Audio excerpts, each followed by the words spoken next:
कर्नाटक के ज़िले शिवमोगा के हुंकेरी गांव में दिन दहाड़े चोरी की एक वारदात की गई, लेकिन मकामी लोगों की बरवक्त कार्रवाई से मुलजिम को फरार होने से पहले ही पकड़ लिया गया। इत्तला के मुताबिक एक किसान ने हाल ही में अपनी ज़मीन पर उगाई फसल फरोख्त की थी और उसकी रकम 50,000 रुपये घर में रखे हुए थे। इसके अलावा सोने के ज़ेवरात और दीगर कीमती अशिया भी घर में थीं।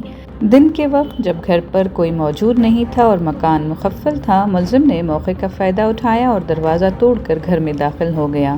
फिर अलमारी तोड़कर नकदी और ज़ेवरात भी निकाल लिए और खामोशी से फ़रार होने की कोशिश की। लेकिन इस बीच गांव के लोगों ने घर के करीब मशकूक नक़्ल हरकत देखी और फ़ौरन अलर्ट हो गए। हालात को मशकूक जानते हुए उन्होंने शोर मचाया और मुलजिम का पीछा किया और चोर को घेर लिया। चोरी की रकम और ज़ेवरात भी बरामद कर लिए गए।